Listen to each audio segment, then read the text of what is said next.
আমি প্রায় সময় বলি, আপনি কোনো হারাম জিনিস দেখার সুযোগ পেয়েছেন, ফেসবুকে স্ক্রল করতে করতে এমন কিছু আসছে জিনিসটা খুবই নোংরা, খুবই নিকৃষ্ট, হারাম। আপনি সেই জিনিসটা সুযোগ আছে দেখার, কেউ নাই, কিন্তু আপনার রব দেখছেন, আল্লাহ দেখছেন, এই কথা মনে হওয়ার সঙ্গে সঙ্গে স্ক্রল করে সেটা উপরের দিকে তুলে দিয়েছেন, অথবা ক্রস দিয়ে সেটাকে আপনি হাইড করে ফেলেছেন, সরিয়ে দিয়েছেন। সাথে সাথে দেখবেন আপনার মধ্যে একটা ভালো লাগা কাজ করছে। সে ভালো লাগাটা হলো ইমানি ভালো লাগা, ইমানি মধুরতা। সাথে সাথে আপনার মনে হবে আমার মালিকের ভয়ে আমি একটা ত্যাগ করতে পেরেছি, স্যাক্রিফাইস করতে পেরেছি। ইমান শক্তিশালী হবে, ইমানটা পুষ্ট হবে, ইমানটা শক্ত হবে, ইবাদতের স্বাদ এভাবে আস্তে আস্তে জাগ্রত হবে। রাস্তায় যাচ্ছেন, একজন বেপর্দা নারী আপনার চোখের এরিয়াতে পড়েছে, আপনি চাইলেই তাকাতে পারেন, আল্লাহ দেখছেন, সে ভয়ে তাকালেন না। এসপি সাহেবের মেয়ে যাচ্ছে, অশ্লীল পোশাকে যাচ্ছে, কোন ডিসি সাহেবের মেয়ে যাচ্ছে, অশ্লীল পোশাকে যাচ্ছে, এমপি সাহেবের মেয়ে যাচ্ছে, অশ্লীল পোশাকে যাচ্ছে, বা কোনো যে কারো ক্ষমতাবান মানুষের মেয়ে যাচ্ছে, তার স্ত্রী যাচ্ছে, অশ্লীল পোশাকে যাচ্ছে, আপনি ওই মেয়ের দিকে তাকিয়ে বাজে দৃষ্টি দেওয়ার সাহস করবেন না যদি ওই সাহেব আপনার আশেপাশেই থাকে। ঠিক না ঠিক? ভয় হবে, যদি এসে একটা চট থাপ্পড় দিয়ে দেয় বেয়াদব, ভয়েও আপনি কিন্তু ভদ্র হয়ে যাবেন। ঠিক না ঠিক? তো আপনি যখন অন্য মেয়ের দিকে তাকাচ্ছেন, এসপি সাহেব, ডিসি সাহেব, এমপি সাহেবের দেখতে ভুল হতে পারে, কিন্তু আমার মালিকের দেখায় কোনো ভুল হতে, মালিক দেখছেন কি দেখেন না? ও ভাইরা আমার, এই একটা গুনাহ, এই একটা পাপ আজ এমন হয়ে গেছে, এটা থেকে আমরা কেউ বাঁচতে পারছি না, কেউ না। নামাজি বেনামাজি, হুজুর আর গায়রে হুজুর, কোনো মানুষ বাঁচতে পারে না, এমন একটা অবস্থা। শয়তান আমাদের ইমান হরণ করার জন্য, ইমানের স্বাদ, ইবাদতের স্বাদ ধ্বংস করে দেওয়ার জন্য চোখের জেনাকে এমন ব্যাপক করে দিয়েছে যে চোখের জেনা সকাল থেকে রাত পর্যন্ত কয়েকশো বার পর্যন্ত হতে থাকে। ঠিক না ঠিক? ভাইরা আমার, বিশেষ করে যুবক ভাইদেরকে বলবো, আপনাদেরকে ধ্বংসের জন্য শয়তানের সবচেয়ে বড় অস্ত্র এটা, এর চেয়ে বড় কোনো অস্ত্র আর নাই। যুবকদেরকে শিকার করবার জন্য শয়তানের সবচেয়ে বড় আধার নারী। নবী করিম সাল্লাল্লাহু আলাইহি সাল্লাম বলেছেন, আমি চলে যাচ্ছি, তোমাদের মাঝে এমন একটা ফিতনা রেখে যাচ্ছি, এমন একটা তোমাদের জন্য বিভ্রান্তিকর ধোঁয়াশাপূর্ণ বিষয়, এমন একটি বিষয় তোমাদের মাঝে রেখে যাচ্ছি, যে জিনিসটাতে পেছনে পড়ে বা ভুলভাবে সেটার ব্যবহার করতে গিয়ে বহু মানুষ ধ্বংস হয়ে যাবে। কত ভালো ছেলে, ভদ্র ছেলে, মা বাবার অবাধ্য হয়ে, মা বাবার চোখের পানিতে বুক ভাসিয়ে বিপথে চলে গেছে এই চোখের জেনা করতে করতে কোনো মেয়ের পিছিয়ে পড়ার কারণে। ঠিক না ঠিক? কত এমনকি নামাজি কালামি মানুষ আমাদের কাছে, অনেক মায়েরা, অনেক বোনেরা এসে চোখের পানি ফেলে অভিযোগ করে, হুজুর ছেলেটাকে খুব নামাজি দেখে বিয়ে করছি, দাঁড়িয়েও আছে, সবই আছে, কিন্তু এই অশ্লীলতার জোয়ারে সে গা ভাসায়, নির্জনে হারাম জিনিস দেখে, যার কারণে সংসারে শান্তি নেই। আজ সংসারগুলো সব ভেঙে খান খান হয়ে যাচ্ছে। ঠিক না ঠিক? প্রতিদিন, অনেক বছর আগের পত্রিকার রিপোর্ট, অনেক দিন আগের পত্রিকার রিপোর্ট, 39টি করে ঢাকা শহরে শুধু বিবাহ ভাঙে। এখন সেটা কোথায় গিয়ে দাঁড়াইছে আল্লাহ জানে। ঠিক না ঠিক? কেন? এর অন্যতম প্রধান কারণ হলো এই চোখের গুনাহ। সেকুলার সমাজ ব্যবস্থা আপনাকে বলবে সব ওপেন থাকবে, তবে নিজেকে নিয়ন্ত্রণ করো। ঠিক না ঠিক? সাইনবোর্ডে বিজ্ঞাপন হবে সাবানের, সাবানের জন্য জায়গা থাকবে 4-5 ইঞ্চি, আর 5 হাত 10 হাত পর্যন্ত বিশাল বড় করে মহিলাকে উপস্থাপন করা হবে। কেন? যাতে করে মানুষ ওই হারাম জিনিস দেখে এবং এর মাধ্যমে সাবানটা দেখে। সাবানকে দেখানো উদ্দেশ্য ঠিক আছে, কিন্তু ব্যবহার করা হচ্ছে নারীকে। নারীকে মর্যাদা দেয়া হলো না অপমান করা হলো? ভাইরা আমার, সর্বত্র এইভাবে নারীকে পণ্যায়ন করছে। এমন ভাবে সিনেমাতে, নাটকে উপস্থাপন করা হবে যেটা দেখে কোন পুরুষ নিজেকে ঠিক রাখা কঠিন হবে। এরপর আবার বলা হবে যে সবকিছুই উন্মুক্ত থাকবে, স্বাধীনতার নাম দিয়ে সবাই অপকর্ম করবে, সমাজ অস্থিতিশীল হওয়ার মতো সবকিছু খোলা থাকবে, কিন্তু খবরদার কেউ কাউকে বলপূর্বক কারোর গায়ে হাত দিতে পারবে না। ঠিক আছে, বলপূর্বক হাত দিতে পারবে না, কিন্তু আপনি যদি উস্কে দেন, আপনি যদি বিপদগামী হওয়ার জন্য তাকে সহজ করে দেন, ঠেলে দেন সেদিকে, এরপরে বলেন যে সেখানে যাওয়া যাবে না বা সেটা করা যাবে না, তাহলে এটা দ্বিমুখিতা, দ্বিচারিতা। এটা কোনোদিন সম্ভব নয়। পশ্চিমা দেশগুলোতে চলে যান, ইউরোপ আমেরিকাতে চলে যান, আমেরিকার মতো দেশে যে পরিমাণ নারী নিগ্রহের শিকার হয়, বাংলাদেশে এত নারী নিগ্রহের শিকার হয় না। তারা তো অনেক ভদ্র আমাদের চাইতে, অনেক সভ্য, তারা তো অনেক শিক্ষিত, অনেক উন্নত, তারপরেও পারছে না। এর কারণ কি? এর অন্যতম কারণ হলো ওই যে আল্লাহর বাতানা পদ্ধতিতে হাঁটে নাই, নিজেদের মন গড়া পদ্ধতিতে হেঁটেছে। কয়েক সেকেন্ডের জন্য যদি লোডশেডিং হয় তাহলে আর রক্ষা নাই মেয়েদের। ভাইয়ের আমার, ইসলাম বলে ওয়ালা তাকরাবুজ জিনা, লা তাকরাবুজ জিনা, জেনার কাছেও যেও না, আগে থেকে বাদ দেয় ইসলাম। আর সেকুলার সমাজ ব্যবস্থা বলে সব খুলে দাও, এরপরে নিয়ন্ত্রণ করতে বলো। এটা কোনোদিনই সম্ভব হবে না। আল্লাহ তাআলা আমাদেরকে আমাদের চোখের গুনাহ থেকে বেঁচে থাকার তৌফিক দান করুন। এই যুগে এটা মহামারীর মতো হয়ে গেছে, ডায়রিয়ার মতো হয়ে গেছে। ডায়রিয়ার রোগী যখন সিরিয়াস পর্যায়ে চলে যায়, আইসিডিডিআরবিতে ভর্তি করা লাগে মহাখালী কলেরা হাসপাতালে, তখন দেখা যায় যে এমন ডাইরেক্ট হয়ে যায়, থামানোর মতো কন্ট্রোলিং পাওয়ার আর তার থাকে না। চোখের জিনা আজকে এরকম হয়ে গেছে, ফেল করে তাকায় থাকে, জানে গুনাহ, আবার নামাজও পড়ে হয়তো, কিন্তু নিজেকে বাঁচাতে পারে না, কারণ চতুর্পাশে এই ফিতনা দিয়ে শয়তান সাজিয়ে ফেলেছে। আমাদের মা বোনদেরকে ইসলাম এত মর্যাদা দিয়েছে, এত সম্মান দিয়েছে, মুসলিম নারীকে দেখে বাজে চিন্তা করবে কোন পুরুষ কোন যুবক, এই সুযোগ ইসলাম রাখে নাই। এই জন্যই পর্দার বিধান দিয়েছে। এটাতে নারীর অধিকার নষ্ট হয় না, বরং নারীকে সম্মানিত করা হয়। আর যদি নারী পর্দার বাইরে থাকে, তাকে নিয়ে বাজে চিন্তা করার সুযোগ মানুষ পাবে, এটাতে নারীর অসম্মান হবে, নারীর অপমান হবে। যারা নারীকে বেপর্দার কথা বলে, তারা তাদের স্ত্রীকে নিয়ে, তাদের মাকে নিয়ে, তাদের বোনকে নিয়ে, তাদের মেয়েকে নিয়ে অন্যরা মনে মনে বাজে চিন্তা করুক, মনে মনে তাদের পরিবারের মেয়েদের সাথে জেনা করুক, এটা তারা কিন্তু কেউ চায়, কোনোদিনই চায় না। কিন্তু যে কাজ করে তাতে সেই পথে যাওয়া ছাড়া আর পুরুষদের উপায় থাকে। অনেকে আবার এখানে সবক দেয় আমাদেরকে, বলে যে আপনাদের ইমান কেমন ইমান যে আপনারা দেখে নিজেকে ঠিক রাখতে পারেন না। ওনার ইমান অনেক মজবুত, উনি পারে। ভাইরা আমার, আল্লাহ রাব্বুল আলামিন এমন ভাবে সৃষ্টি করেছেন এই বিষয়টাকে, যদি কেউ বলে বেপর্দা নারী আমি অহরহ দেখি কিন্তু আমার মনে কখনো বাজে চিন্তা আসে না, এই লোক হয় কাপুরুষ আর না হয় মিথ্যুক। হয় তার ডাক্তার দেখানো দরকার আর না হুজুরের কাছে নেওয়া দরকার, মিথ্যাবাদী, দুইটার একটা। কোনো সন্দেহ আছে? আল্লাহ তাআলা আমাদেরকে পর্দার বিধান মেনে চলার তৌফিক দান করুক। ভাইরা, ফেসবুকে চোখের জেনা করবো না, নিয়ত করা যাবে তো ইনশাআল্লাহ। ইউটিউবে চোখের জেনা করবো না, হেফাজত করবো, নিয়ত করবো তো ইনশাআল্লাহ। তারা সব বেপর্দা চলবে, সেজন্য কি আমাদের ঈমান আমরা নষ্ট করতে পারি? আমার আখিরাতে আমাকে যেতে হবে ভাই। কিয়ামতের দিন যদি বলেন আল্লাহ সব বেপর্দা হয়ে গেছে, বিজ্ঞাপনের বিলবোর্ডে, রাস্তাঘাটে, স্কুল কলেজে, সব জায়গায় নারীকে উন্মুক্ত ভাবে উপস্থাপন করা হয়েছে, সেজন্য আমি ঠিক থাকতে পারি নাই, এটা বললে সেদিন রক্ষা হবে না। জান্নাত তো আল্লাহ সেজন্যই দিবেন যে পরিবেশটা সব খারাপ হবে, এরপর আপনি আপনাকে বাঁচানোর চেষ্টা করবেন। আখেরি জামানার উম্মতের মুসলমানের মূল্য অনেক বেশি, কারণ পরিবেশ হবে প্রতিকূল, তারা সংগ্রাম করে বিপরীত এবং প্রতিকূল পরিবেশের উল্টা চলার চেষ্টা করবে। চেষ্টা করবো তো ইনশাআল্লাহ। আল্লাহ তাআলা আমাদেরকে তৌফিক দান করুন। যুবক ভাই আমার, আপনার জানাশোনা বন্ধু বান্ধবদের 100-র মধ্যে 99 জন তথাকথিত গার্লফ্রেন্ড রাখে, হারাম রিলেশন রাখে, সম্পর্ক রাখে। ভাইরে, এই হারাম জিনিসটাকে আজ আমাদের সমাজে এত সহনীয় করা হচ্ছে। নাটকে, সিনেমাতে, এক সময় নাটকে সিনেমাতে স্বামী স্ত্রী হয়তো দেখানো হতো, এখন বিভিন্ন রিপোর্ট বলছে, বিভিন্ন আপনার আর্টিকেল বলছে যে এখন নাটক সিনেমায় নাকি আপনার স্বামী স্ত্রীর চাইতে এই বিএফ জিএফ বা গার্লফ্রেন্ড বয়ফ্রেন্ড এই কালচারটাকে বেশি দেখানো হয়, এমন ভাবে দেখানো হয় যে এটা কোনো দোষের কিছু না। একটা সমাজ ধ্বংস হয়ে আল্লাহর গজবে তলানিতে চলে যাওয়ার জন্য আর কিছুর দরকার নাই, এই একটা জিনিস যথেষ্ট। সবাই বেঁচে থাকার চেষ্টা করবো তো ইনশাআল্লাহ। আমাদের মা বোনরা পর্দার মধ্যে থাকবে, কে কে রাজি আছেন হাত তোলেন। আমাদের সকল মা বোন, আমাদের পরিবারের সমস্ত মেয়েদেরকে আমরা পর্দা বোঝাবো। আল্লাহ তাআলা আমাদের সবার নিয়তকে কবুল করবো না, আমিন। আরেকটা নিয়ত আছে, থামেন।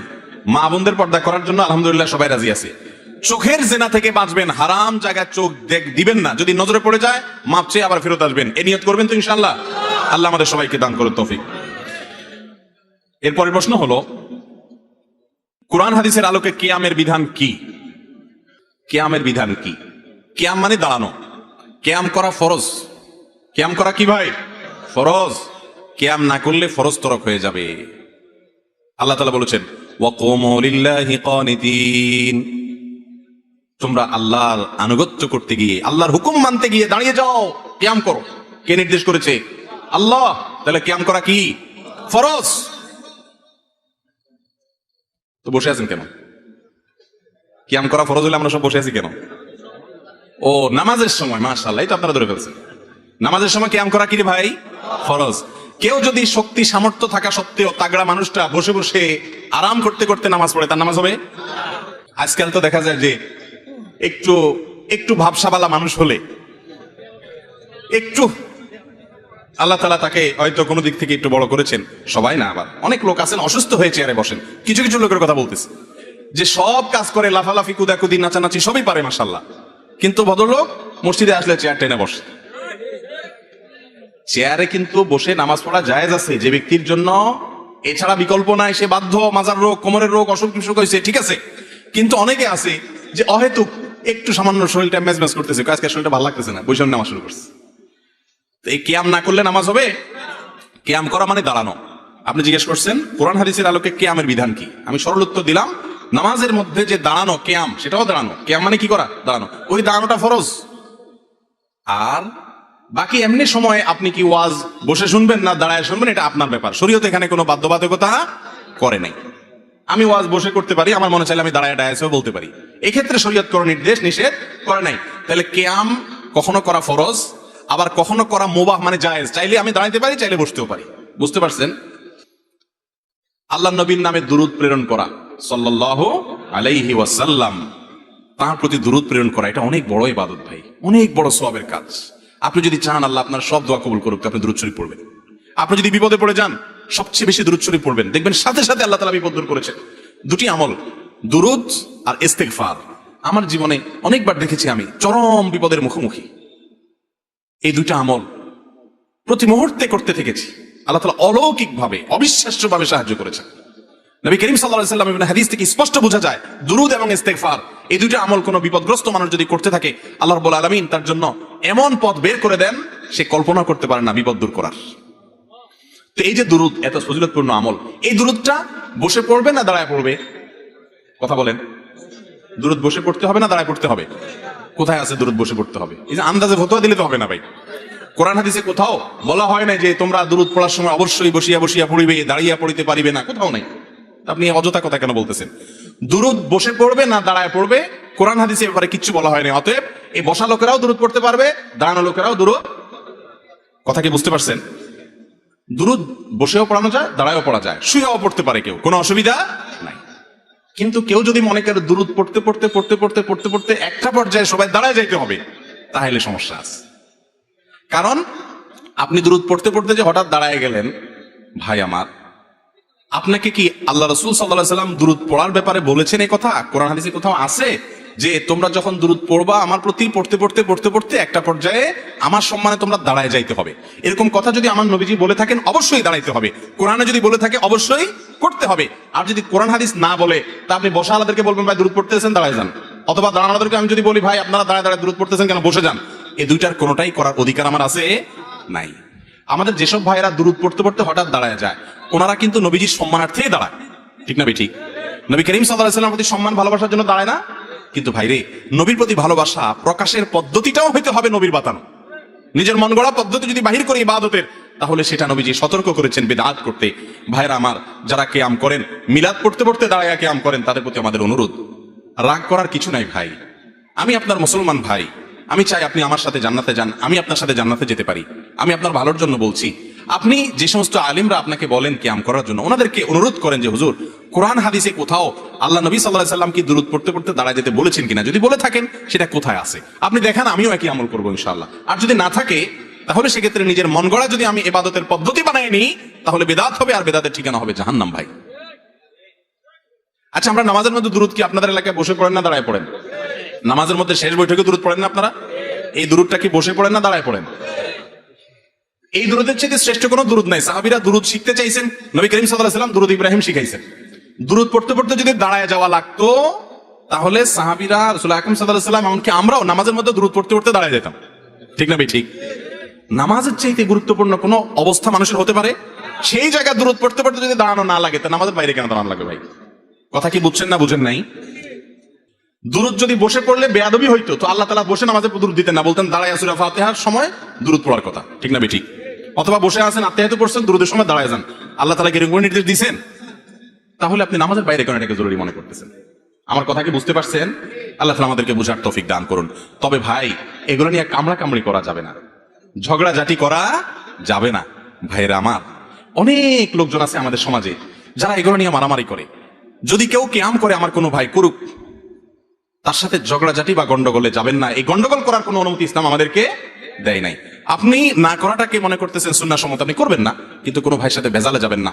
এলাকাতে আজ মুসলমানদেরকে শয়তান অনেক রকম বেজালের মধ্যে লাগাই দিস। আমি মাসআলাটা চেষ্টা করছি কোরআন হাদিসের আলোকে আমার দৃষ্টিভঙ্গি তুলে ধরা। যদি আমারটা ভুল হয়, তাহলে আরেকজন তারটা তুলে ধরবেন, মানুষ সঠিকটা গ্রহণ করবে। কেউ যদি কোনো আলেমের মাসআলা ফতোয়া শুনে আমল করে না, তিনি ভুলও করেন, তার বুঝে মনে হয়েছে এটা সঠিক, তারপরে দেখা গেছে ভুল, ইনশাআল্লাহ আল্লাহর কাছে মুক্তি পেয়ে যাবে, নাজাত হয়ে যাবে, তো আপনি ঝগড়া করে লাভ কি? বুঝতে পারছেন কথা? আল্লাহ তাআলা আমাদেরকে আমল করার তৌফিক দান করুন। এরপরে প্রশ্ন হলো, চরিত্র রক্ষার্থে মা বাবার অনুমতি ছাড়া বিবাহ করা জায়েজ হবে কি? এটা অনেক দীর্ঘ আলোচনা সাপেক্ষ বিষয় ভাই, বিশেষ করে যুবকদের জন্য এই প্রশ্নটা আজকাল অনেক বেশি। তো মা বাবাকে সম্মত করে করাতে পারলে সেটা নিরাপদ, কিন্তু প্রাপ্তবয়স্ক ছেলে যদি নিজে নিজে বিবাহ করেন মা বাবাকে না জানিয়ে, শরীয়তের মাসআলা অনুযায়ী বিবাহ হয়ে যাবে, মাসআলা অনুযায়ী বিবাহ হয়ে যাবে, কিন্তু মনে রাখবেন বয়সের ভ্রম বলতে একটা জিনিস আছে, এটা যে না হয় খেয়াল রাখতে হবে। আল্লাহ তাআলা আমাদেরকে হারাম থেকে বেঁচে থাকার তৌফিক দান করুন। এরপরে প্রশ্ন হলো, অনেক আলেমই জনসাধারণের সামনে আকীদার মতো গুরুত্বপূর্ণ বিষয়ে ফতোয়া প্রদান করে থাকেন, অথচ তিনি মুফতি নন। আমার জানার বিষয় হচ্ছে ইসলামের ফতোয়ার গুরুত্ব কতটুকু। ভাইরা আমার, সাধারণ মানুষের সামনে ফতোয়া বা মাসআলা বা আকীদা ঈমান সংক্রান্ত বিষয় বলা যাবে না এমন কোনো কথা নাই, তাহলে কার সামনে বলবে আর? কিন্তু হাইপোথেটিক্যাল, উচ্চমার্গীয়, খুব বেশি ক্রিটিক্যাল বিষয় আসলে যদি সাধারণ মানুষের কাছে তুলে ধরা হয়, যেটা হয়তো অনেকে বুঝতে পারবেন না, তাহলে সেটা কোনো আলেমের জন্য করা উচিত না। সহিহ মুসলিমের মুকাদ্দমে একটা হাদিস আছে, কাল্লিমিন নাস বিকদরি উকুলিহিম, মানুষ যতটুকু বুঝতে পারবে ততটুকু বলো। আমি একবার হিসনুল মুসলিম একটা দোয়ার বই আছে, জানেন আপনারা? গোটা পৃথিবীতে দোয়ার বইয়ের মধ্যে সমকালীন যুগের সবচেয়ে সমাদৃত বই এটা, হিসনুল মুসলিম। পকেট সাইজ আছে, বিভিন্ন সাইজের আছে, বাংলা অনুবাদ হয়েছে আলহামদুলিল্লাহ। এই বইটার যিনি লেখক ছিলেন অনেক বড় মাপের একজন মুখলেস মুত্তাকি মানুষ ছিলেন, সৌদি আরবের, মারা গেছেন বেশ কয়েক বছর হয়েছে। ওনার সাথে বেশ কয়েক দফা ওনার সোহবতের সান্নিধ্যে থাকার সুযোগ হয়েছে আমার। সৌদি আরবের ওলামাদের মধ্যে এরকম মুখলেস, এরকম মুত্তাকি আলেম আমি খুব কম দেখেছি। অনেক ওলামাদের সাথে মেশার সুযোগ হয়েছে। কে কতটা মুখলেস আর মুত্তাকি আল্লাহ ভালো জানেন, বাকি আমার আকীদা, আমার বিশ্বাস, আমার ধারণা যদি অনেক উঁচু মাপের মুত্তাকি ছিলেন। অনেকগুলো কাজকর্ম দ্বারা জানলাম, বুঝলাম, অনুমান করলাম। তো আমি তাকে একবার প্রশ্ন করলাম, আমাদের অফিসে আসছিলেন সৌদি আরবে, বললাম যে শেখ, এই হাদিসটা আমি মানুষের সামনে বলার পর মানুষ এটা ভুল বুঝছে এবং ব্যাপক প্রতিক্রিয়া আসতেছে যে হাদিস এটা কিভাবে হতে পারে, এখন এটার ব্যাখ্যা কি দিব? ব্যাখ্যা তো অনেক আছে, কোন ব্যাখ্যাটা আমি দেব বা আপনি কোনটাকে প্রেফার করবেন? তিনি আমাকে সাথে সাথে ধমক দিয়ে বললেন, যেটা তুমি যাদের সামনে বলছো তারা বুঝবে না, ভুল বুঝবে, তাদের সাথে তুমি কেন বলতে গেলা? এটা তো হাদিসে নিষেধ আছে যে মানুষ যে জিনিসটা বুঝবে না তাকে সেখানে সেই কথাটা বলবা না। অতএব উলামায়ে কেরামের ভিতরে সেই মাত্রা জ্ঞানটা থাকতে হবে, সেই এতটুকু মানুষের বিবেচনা শক্তি, একজন আলেমের বিবেচনা শক্তি এতটুকু থাকতে হবে যে কোথায় কোনটা বলবো, কোথায় কোনটা বলবো না।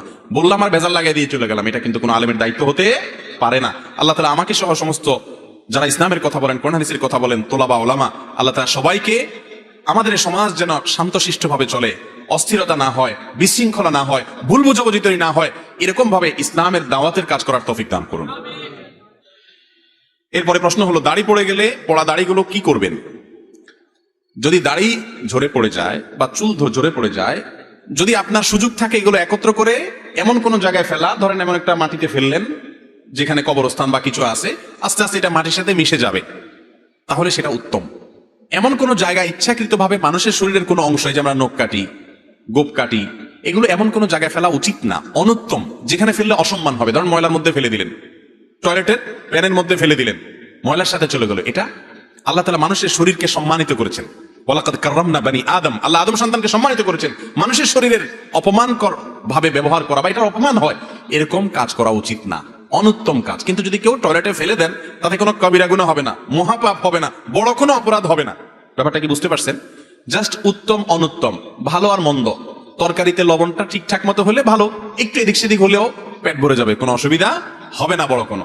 ঠিক একই ভাবে এই চুল বা দাড়ি যদি পড়ে যায়, যেখানে সেখানে ফেলে দিলেন, এতে বড় কোনো অসুবিধা নাই। কিন্তু একজন মুসলমান সবকিছু, তরকারিটা যেরকম চান যে সব ঠিকঠাক মতো হোক, মাশাআল্লাহ, আমলটাও ঠিকঠাক মতো হোক, এটা যদি চান, তাহলে এগুলোকে পড়ে গেলে এমন কোন জায়গায় ফেলেন, মাটিতে, অথবা মাটির নিচে দিয়ে একটা চাকা দিয়ে চাপা দিয়ে দেন, এটা হলো উত্তম। কথা কি বুঝতে পারছি?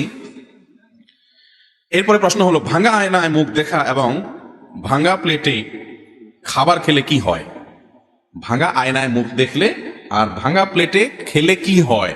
উত্তর হলো, ভাঙা আয়নায় মুখ দেখলে দেখতে একটু অসুবিধা হয়। ভাঙা প্লেটে ভাত খেলে, কোনো কিছু খেলে, ওই প্লেটের যেহেতু ভাঙা, এজন্য ওই খাঁজে ভাঁজে জীবাণু ময়লা লেগে থাকতে পারে, সেজন্য এটাতে খেতে অনেক সময় অরুচি হয়। উত্তর পাইছেন তো? কিন্তু যে উত্তর আশা করছেন সেটা হলো যে ভাঙা প্লেটে খাইলে অমঙ্গল হয়, ভাঙা আয়নায় দেখলে কি হয়?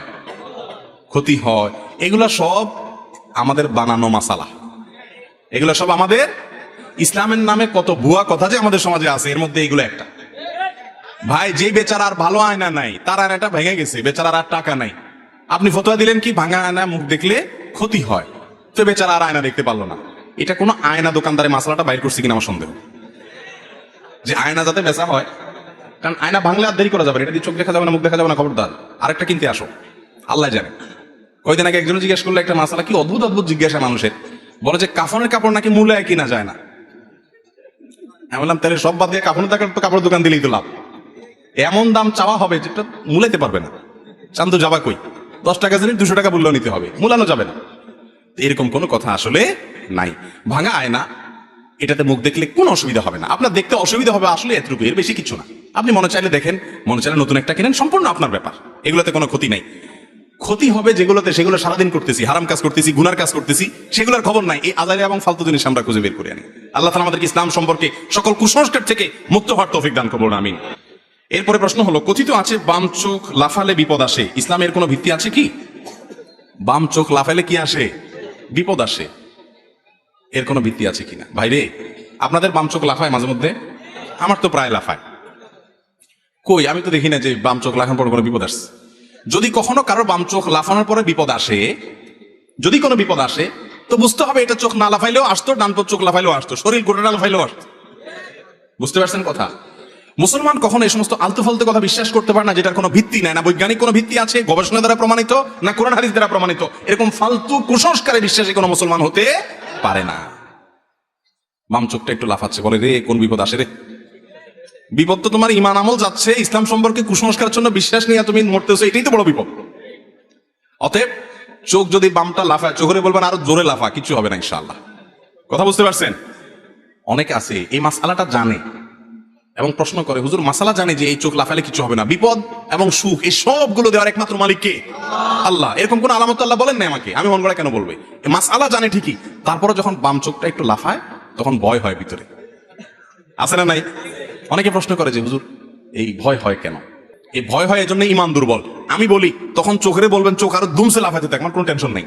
এরপর যদি কোনো বিপদ আসেও নিজেরা বলবেন যে অবশ্যই এই বিপদ আমার কপালে আগে থেকে লেখা ছিল, তাই আসছে। চোখের লাফানোর সাথে কোনো সম্পর্ক নাই। চোখ তোমার 14 গোষ্ঠী সহ একসাথে নাচতে থাকে, কোনো কিছু হবে না আমার ইনশাআল্লাহ। আল্লাহ তাআলা আমাদেরকে সমস্ত কুসংস্কার থেকে বেঁচে থাকার তৌফিক দান করুন। ঘরে কিংবা দোকানে পীর অথবা ফকিরের ছবি ঝুলিয়ে রাখলে বরকত বেশি হবে, এ ধারণা ঠিক আছে কিনা? ভাইরে, রাসূল করিম সাল্লাল্লাহু আলাইহি সাল্লাম বলেছেন, লা তাদখুলুল মালাইকাতু বাইতান ফীহি কালবুন আও সূরাহ, বুখারীর হাদিস। ওই ঘরে রহমতের ফেরেশতা আল্লাহর রহমত নিয়ে আসবেই না যেখানে কুকুর থাকে অথবা ছবি টাঙানো থাকে। ভাইরে, আমরা মনে করি কুকুর কি দোষ করছে? কিছু দোষ করে না। কুকুরকে আপনি পাহারাদারির কাজের লালন পালন করতে পারেন, বাড়ি বা এলাকা পাহারাদারি করলো, তাকে খাবার দাবার দিলেন, সবই ঠিক আছে, কিন্তু আপনার ঘরের ঢুকাতে নিষেধ করেছেন রাসূল আকরাম সাল্লাল্লাহু আলাইহি ওয়াসাল্লাম শখের বসে। এই জন্য দেখবেন, আল্লাহ মাফ করুক, ইহুদি খ্রিস্টানরা এত পশু থাকতে দেখবেন কুকুর নিয়েই পড়ে থাকে। হাদিসে যেটা নিষেধ আছে, ইবলিস সেটা আরো বেশি করায় তাদেরকে দিয়া।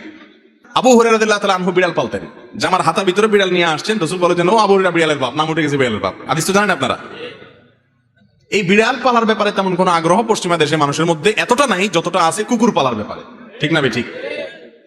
ভাইরে, যেটা নবী করিম সাল্লাল্লাহু আলাইহি ওয়াসাল্লাম নিষেধ করছেন, দেখবেন সমস্ত পৃথিবীতে শয়তান সেটার প্রচলন বেশি দেওয়ার চেষ্টা করে। কারণ ইবলিস জানে যে এটা করলে মুসলমান অমুসলমান সবাই ধ্বংসের দিকে তাড়াতাড়ি যাবে। আপনি বলবেন কই ধ্বংস হয়েছে? মুসলমান দেশগুলো না গরিব, এরা তো অনেক সুখী। সুখী না, অনেক সম্পদের অধিকারী হতে পারে। সুখ এক জিনিস, সম্পদের অধিকারী হওয়া আরেক জিনিস। অনেক গরিব মানুষ সুখী আছেন অনেক ধনীর চাইতে, ঠিক না ঠিক? বিধায় এই ছবি যেখানে টাঙানো গুনাহের কথা, হারাম, সেখানে পীর সাহেবের বা ফকির সাহেবের যদি ছবি টাঙান, তাহলে গাড়ের উপরে মায়ের 2টা বেশি হওয়ার কথা। কারণ বোঝা গেলে আপনার পীরও ভণ্ড, আপনিও ভণ্ড। কারণ আল্লাহ মাফ করো, কেউ বলতে পারেন পীর সাহেব তো বলে নাই। সাধারণত মানুষ যে পীর সাহেবের ছবি টাঙায়, সে পীর সাহেবদের এসব ব্যাপারে চোদবোধ থাকে না, তাদের দরবারেও এগুলো টাঙানো থাকে তাদের। এটাই বেশিরভাগ চিত্র। আমি সেজন্য বললাম ভাইরা আমার, এটা জায়েজ নাই। বরকত যা আসতো সেটাও এটার কারণে আসবে না, বরং ধ্বংস হবে। কেনা বেচা বেশি হলেই বরকত হয় না। কেনা বেচা বেশি হলে বরকত হয়? কেনা বেচা অনেক বেশি হলো দোকানে, কিন্তু খরচ তার চাইতে বেশি হলো। বরকত মানে কল্যাণ। বরকত মানে কি? একজনের দোকানে আজকে 1000 টাকা বিক্রি হয়েছে, কিন্তু আল্লাহ যদি বরকত দেয় 1000 টাকার ভিতরে তার সকল কাজ সারার পর আরো টাকা থাকবে। আরেকজনের 5000 বিক্রি হয়েছে, আল্লাহ এমন এক রোগ দিছে, 2 মাস পরে 10,000 টাকা হেরো গিয়ে চলে গেছে। তাহলে বোঝা গেল বরকত ভিন্ন জিনিস। হারামে কি থাকে না? বরকত থাকে না। কোন পীর বা ফকিরের ছবি দোকানে ঝুলানো জায়েজ নাই, গুনাহের কথা। বিসমিল্লাহ, আল্লাহর নাম নিয়ে দোকান খুলবেন, হালাল পথে দোকানদারি করবেন, পয়সা যেটা আসুক সেটাকে মেনে নিবেন, এর মাঝেই বরকত ইনশাআল্লাহ। আল্লাহ আমাদের বোঝার তৌফিক দান করুন। এরপরের প্রশ্ন হলো, স্বামী সকালবেলা চাকরিতে চলে যায়, ওই মহিলা অন্য পুরুষের সাথে ঘরের ভেতরে কোনো খারাপ কাজে লিপ্ত, অনেকবার রেকর্ড করা হয়েছে, এখন তার সাথে সংসার করা যাবে কিনা? 4টি বাচ্চা আছে, কি করা উচিত? আল্লাহ মাফ করুক, এটা আজ মহামারীর আকার ধারণ করেছে ভাইয়েরা আমার। এই যে পরকিয়া, মহিলার কথা বলছেন আপনি, পুরুষরা কি সব দুধের দোয়া? এ ভাই হয়তো নিজে এই পরিস্থিতির শিকার বা তিনি এই ঘটনা জানেন। এই স্ত্রীকে বাসায় এসে বলতেছেন যে তোমাকে আল্লাহ তাআলা এত সুন্দর করে তৈরি করেছেন, দুনিয়াতে তোমার চেয়ে সুন্দর আর কেউ নেই। আর এদিকে ফেসবুকে যাইয়া কোন একটা মেয়ের আইডি পাইছেন, তো ইটিস পিটিস তার সাথে নক করা শুরু করছেন। এরকমগুলো আমাদের মধ্যে আছে না নাই ভাই? ভাইরা আমার, পরিবারগুলো ভেঙে খান খান হয়ে যাচ্ছে, সংসারে অশান্তি শুরু হয়েছে, পরকিয়া এটা জোয়ারের মতো বাড়ছে। এই সবগুলো হচ্ছে এই জন্য জেনার পরিবেশ চতুর্দিক থেকে বিস্তার করা হচ্ছে, পর্দার বিধানকে লঙ্ঘন করা হচ্ছে। এটাই হলো এর একমাত্র কারণ। মূল মাসআলার উত্তর হলো, কোন স্বামীর কারোর স্ত্রী যদি জেনায় লিপ্ত হয়, অথবা কোন স্ত্রীর স্বামী যদি জেনায় লিপ্ত হয়, শরীয়তের মাসআলা অনুযায়ী তাদের মধ্যে সম্পর্ক ভেঙে যায় না। কেউ জেনায় লিপ্ত হলে সে আল্লাহর কাছে অপরাধী হবে, তার পাপ হবে, তার গুনাহ হবে, তার শাস্তি হবে। এর কারণে বৈবাহিক সম্পর্ক কি হবে না? নষ্ট হবে না। তবে স্বামী বা স্ত্রী একজন জেনায় লিপ্ত হলে অন্যজন উচিত তাকে জেনা থেকে সরায় আনার জন্য আপ্রাণ চেষ্টা করা। যদি তাতে কাজ না হয়, শাসন করা। তাতেও কাজ না হয়, মুরব্বীদের কাছে বিচার দিয়ে সমাধান চাওয়া। তাতেও যদি কাজ না হয়, তাহলে সেক্ষেত্রে তিনি চাইলে তার সাথে সম্পর্ক ছেদ করতে পারেন। একটা তালাক দিলেন, যদি তাদের সংশোধন হয় ভালো কথা, না হলে পরে আরেকটা তালাক দিলেন, তাতেও হয় না, ফাইনাল চূড়ান্ত তৃতীয় তালাক দিলেন, সম্পর্ক আর রাখলেন না, এই সুযোগ তার আছে। আর যদি তিনি এর সাথেই ঘর করে যায়, এ আশা করে যে আল্লাহ তাকে হয়তো কখনো সংশোধন করে দিবে, তো তাতে তাদের বৈবাহিক সম্পর্কের কোনো ক্ষতি হবে না। এরপরে প্রশ্ন, আমি 5 ওয়াক্ত নামাজ পড়ি, কিন্তু নামাজের মধ্যে দাঁড়ালে মনোযোগ বসে না, নামাজে তৃপ্তি পাই না, সকল কঠিন কঠিন বিষয় এটা মনে পড়ে, এই পরিস্থিতি থেকে পরিত্রাণের উপায় কি? একটু আগে প্রশ্নোত্তর দেওয়ার আগে আমি বলেছি, ইবাদতের স্বাদ নষ্ট হয়ে যায় চোখের জুনার কারণে। কিসের কারণে? আমি আপনাদেরকে আল্লাহর উপরে ভরসা করে বলছি, যদি কেউ ইবাদতের স্বাদ পান না এই অভিযোগ করেন, আপনি টানা 10 দিন 20 দিন এই চোখ দিয়ে হারাম কোনো পর্নার দিকে তাকাবেন না, কোনো মিউজিক, কোনো গান শুনবেন না, মোবাইলেও না, মোবাইলের বাইরেও না, টেলিভিশনেও না, কোনো দিকেই না। রাস্তা চলবেন, নিজেকে নিয়ন্ত্রণ করবেন, নজর পড়ে গেছে সাথে সাথে নিজেকে শাসন করবেন, ভৎসনা করবেন, আল্লাহর কাছে মাপ চাইবেন, এরপরে আরো সাবধান হয়ে চলবেন। এইভাবে 10-15 দিন যদি চোখের জানা থেকে আপনাকে বাঁচাতে পারেন নিজেকে, ইনশাআল্লাহ আপনি ইবাদতের স্বাদ পাবেন। আপনি রুকু করলে, সিজদা করলে আর উঠতে মনে চাবে না। ভাইরে, আজ আমাদের কাছে নামাজটা বোঝা হয়ে গেছে, আমরা নামাজটা পড়ি একটা বোঝা, পড়ে শেষ করতে পারলে বাঁচি। সাহাবায়ে কেরাম, এমনকি আমাদের প্রিয় নবী করিম সাল্লাল্লাহু আলাইহি ওয়াসাল্লাম কিভাবে নামাজ পড়তেন জানেন? আম্মা আয়েশা বলেন, তিনি যখন রাতের জন্য নামাজ পড়তেন, লা তাসআল আন হুসনিহিন্না ওয়া তুলিহিন্না, নবীজির রাতের নামাজের কি সৌন্দর্য ছিল, আহ আর বলো না। যখন তিনি দাঁড়িয়ে কিরাত পড়তে থাকতেন, এত লম্বা সময় পড়তেন, আমরা মনে করতাম হায়রে রুকুতে আর যাবেন না মনে হয়। রুকুতে যাওয়ার পর সুবহান রাব্বিয়াল আযীম, আল্লাহ পবিত্রতা বর্ণনা করছেন, মালিকের সামনে নিবেদন করছেন তাসবিহ, এত বেশি ভালো লাগা কাজ করতো, নবীজি রুকু থেকে আর উঠতেন না। আমাদের আয়েশা বলেন, মনে হতো তিনি আর উঠবেন না, মাথা তুলবেন না। ভয় হতো যে হায়রে এত সময় ধরে তিনি রুকুতে আছেন, কষ্ট পেয়ে যাচ্ছে, মাথাটা কেন তুলছেন না। এরপর যখন মাথা তুলতেন, এত সময় ধরে দাঁড়িয়ে আল্লাহর প্রশংসা করতেন, হামদান কাসীরান তাইয়িবান মুবারাকান ফি রব্বানা ওয়া লাকাল হামদ, এত সময় নিয়ে বলতেন, মনে হয় আর সিজদা যাবেন না। আবার সিজদা গেলে একই অবস্থা। সবচেয়ে মজার জায়গা সিজদা, আমার মালিককে আমি সিজদা করছি, এই সিজদার বিনিময়ে দুনিয়া এবং দুনিয়ার মধ্যে যা কিছু আছে সবকিছুর চাইতে উত্তম হবে, মালিকের সবচেয়ে নৈকট্য অর্জন হবে। আকরাবু মা ইয়াকুনুল আবদু মির রাব্বিহি ওয়া হুয়া সাজিদ, বান্দা আল্লাহর সবচেয়ে কাছে যেতে পারে যখন সে সিজদায় চলে যায়। প্রধানমন্ত্রীর খুব কাছে যেতে পারলে, প্রেসিডেন্টের খুব কাছে যেতে পারলে আমাদের গর্ব হয়। দুনিয়ার প্রধানমন্ত্রী, দুনিয়ার প্রেসিডেন্ট, দুনিয়ার রাজা, দুনিয়ার সমস্ত মানুষের মালিক যিনি, বাদশাহ যিনি, রব যিনি, সবাই যার গোলাম সৃষ্টি, সেই মালিকের সবচেয়ে কাছে যেতে পারে মানুষ যখন সিজদায় চলে যায়। আপনি যদি মনে করেন আমি সিজদায় আছি, আমার রবের সবচেয়ে কাছে আছি, একবারে সামনাসামনি রবকে পেয়ে আমি নিবেদন করছি সুবহান রাব্বিয়াল আলা, ও আমার মহান প্রভু মালিক, আপনি পবিত্র, আপনার পবিত্রতা আমি বর্ণনা করছি, ভালো লাগা কাজ করবে।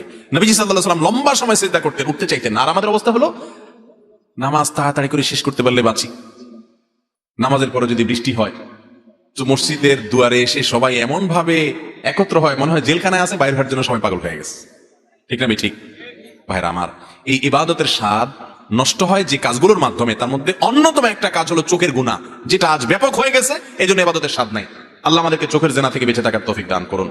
আর এমনি গণহারে গুনাহের কারণেও ইবাদতের স্বাদ কমে যায়।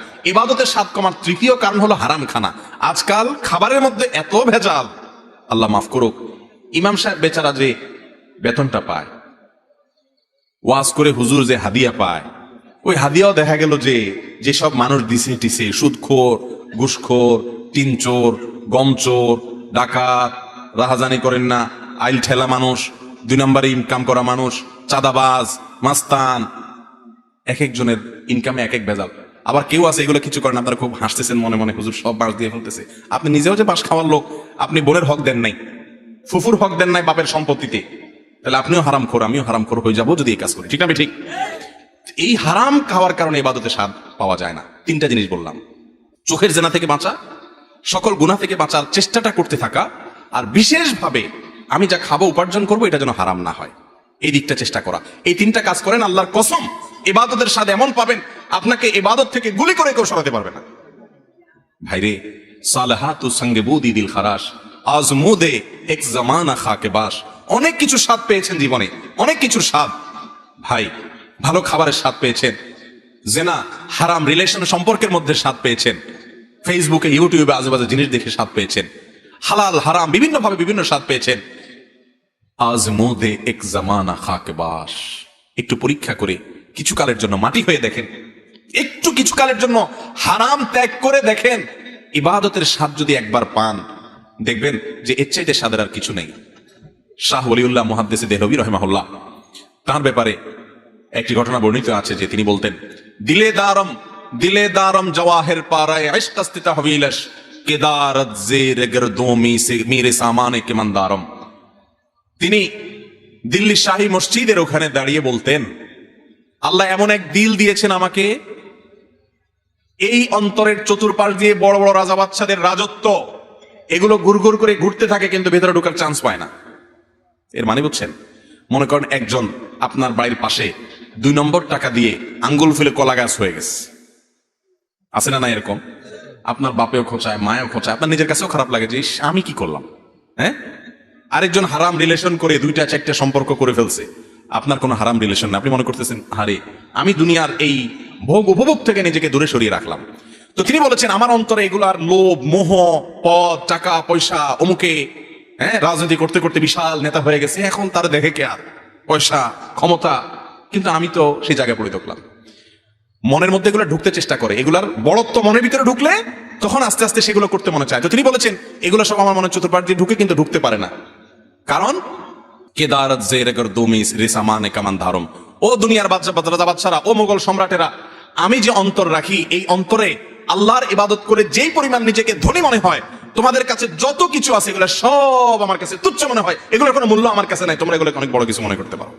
মুসলমানের নজর হবে সেরকম, এগুলো কল্পকাহিনী মনে হবে।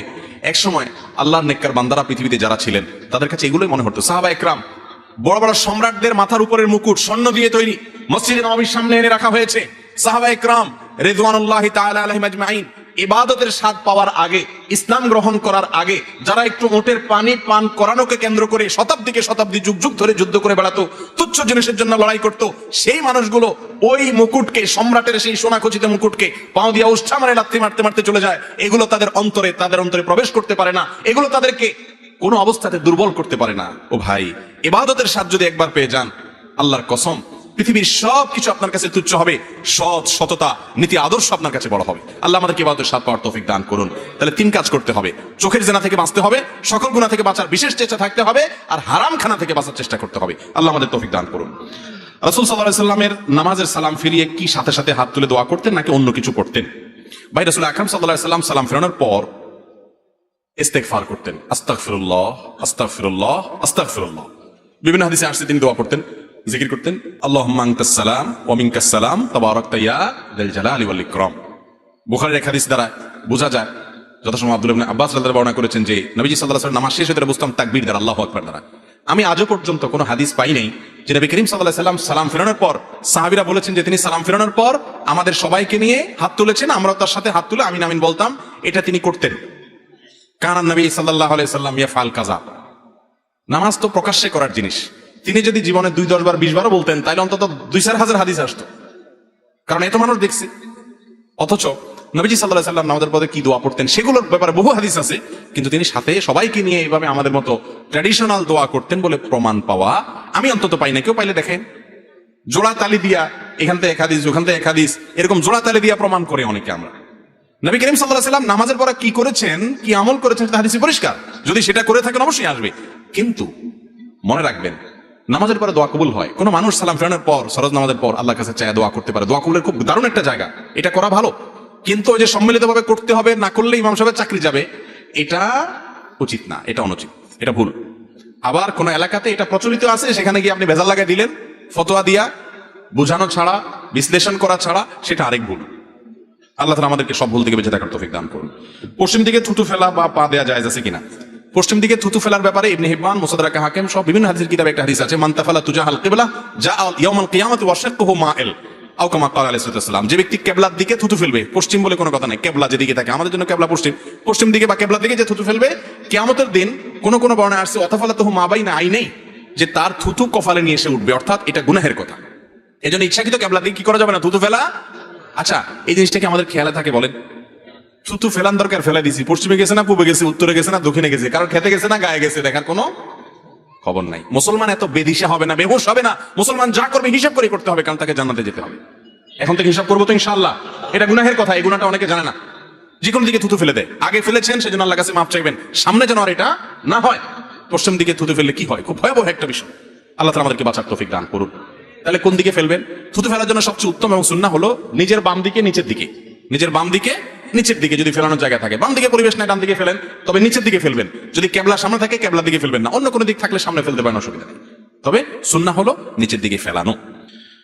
এরপরে প্রশ্ন হলো, বাথরুমে আল্লাহ তাআলার নাম উচ্চারণ করা যাবে কিনা? বাথরুমে আল্লাহর নাম নেওয়া মাকরুহ, অনুচিত, আল্লাহর নামের অসম্মান হয়। মনে মনে আল্লাহর জিকির করতে পারেন। বাথরুমে ওযু করা যাবে কিনা, এই মাসআলার উত্তর দিতে দিতে একেবারে কাহিল অবস্থা। ভাই, বাথরুমে ওযু করলে কোনো গুনাহ হবে, ওযু হবে না, এরকম কোনো বিষয় না।